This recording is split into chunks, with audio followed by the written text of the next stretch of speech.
Holy cow, the S&P 500 broke above 4,000 for the first time ever. Let's talk about these indexes as well as some great performing stocks. What's up everyone? I'm Jeff Anderson and this is Anderson Investing. Today we're going to be talking about the S&P 500, the Nasdaq, and some individual stocks. As Emily McCormick of Yahoo Finance reports, the S&P 500 broke 4,000 for the first time. Also, the Nasdaq outperformed to rise 1.8% as technology stocks jumped. Shares of electric vehicle stocks, including Workhorse Group and Plug Power, increased after President Joe Biden discussed the details of more than $2 trillion infrastructure plan, which would include building out 500,000 EV charging stations. A lot of cyclical and value stocks have their earnings closely related to the reopening of the U.S. economy. Energy and financial and industrial sectors have outperformed the S&P 500. Many analysts think this trend will continue for the coming months. I'm sure there'll be some pullback, but I don't think it's going to be significant. Certainly going to be some great deals for us to take advantage of, even if just a little bit cheaper than current prices. Here we see the S&P 500 index chart on TradingView.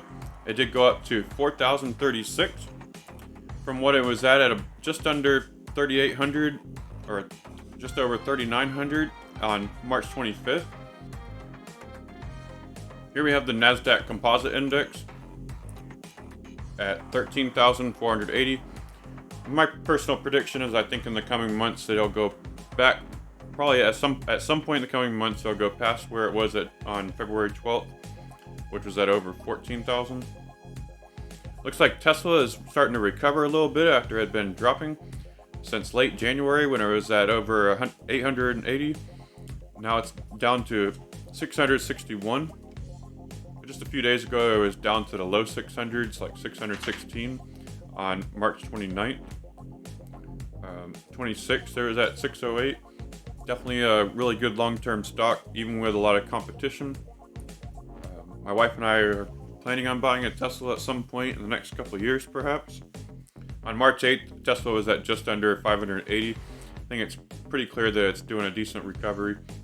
Microsoft is up to 242. They started off in April of 2020 around 154 a share. They had a nice little peak around in June of last year at 195, going up and down. In September of last year in 2020, they were up to 232. Had some drops and peaks. Been kind of steadily rising up to 245 of this year in February. Dropped down some and then now they've been recovering.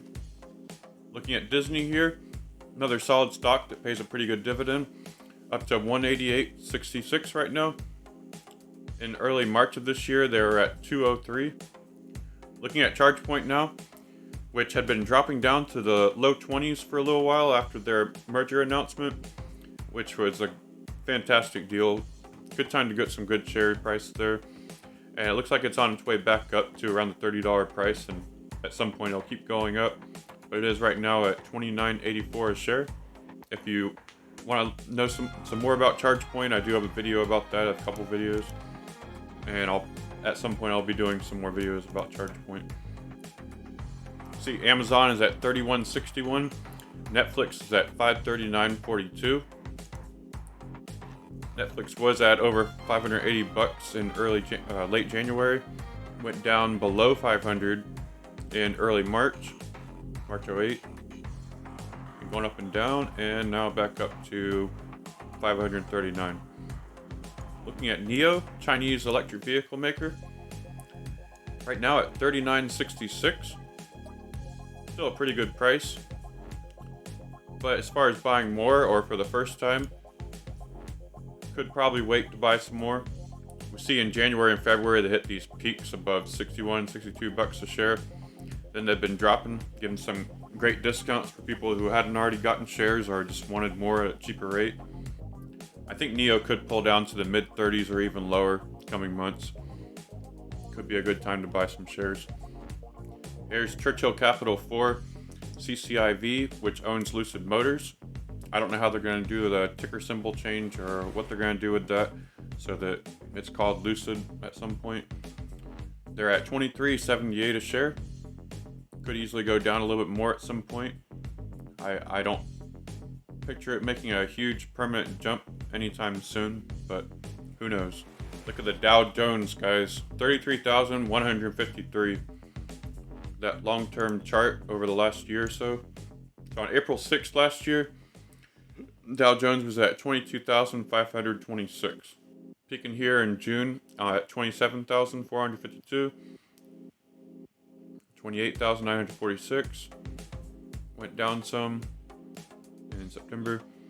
Here we see on tip ranks, Intel is at 64.55, Oracle 71.81, Dick's Sporting Goods is up to 79.27. Looks like Marvell is up to 49.66. Chevron, pretty good energy stock, pays a decent dividend, is up to 105.75. If you're interested in buying some shares of a good dividend-paying energy stock at just over $100 a share, Chevron's one of the best in that category, and they're projected to go up possibly as high as $130 a share, so it could be a good time real soon to get some shares of it.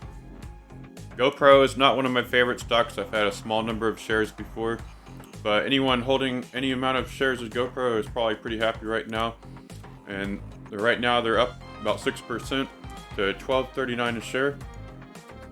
At some point, maybe after the fourth quarter or so, maybe it'll be up even higher, and people should probably take profit in that. Personally, not one of my favorite stocks to hold long term. AMC hasn't really been doing very well ever since Wall Street Bets had pumped it up quite a bit, and really they're not one of the biggest theaters. So even as the economy's opening back up, and even when they increase seating, this stock, who knows when it'll return to paying their good dividend again, or a dividend at all, or when it'll go up to a good price to take profit. Looks like Palantir is at a pretty good discount right now if you're interested in getting some. Verizon is up to $58.30, and they pay a pretty decent dividend. I have a couple of shares myself, and personally I would wait till at some point they go down some. It'd probably be a good idea to get them a bit cheaper than what they're at now. Plug Power, I do want to do a video focusing on a lot of details about Plug Power really soon, and they're an EV stock, I guess you could say. As far as I know, they do batteries for forklifts and similar type vehicles for industry, and I need to look into see what else they do. They're at a discount compared to when they were really getting hyped up in the last couple months. I do have a few shares myself, and I do want to get more. Even if they went up some more, I'll get some more, because I don't know if they're going to really go down below what they're at now, if they're going to go back to 32 as what they were at like a few weeks ago. Keep in mind, I am not a licensed financial advisor. This video is strictly for entertainment purposes only. I do hope you get some good ideas from my videos for good long-term investments and some great gains, but make sure to also do your own research and due diligence. Thank you for watching. Make sure to hit the like button if you did enjoy this video, and I hope you have some great gains.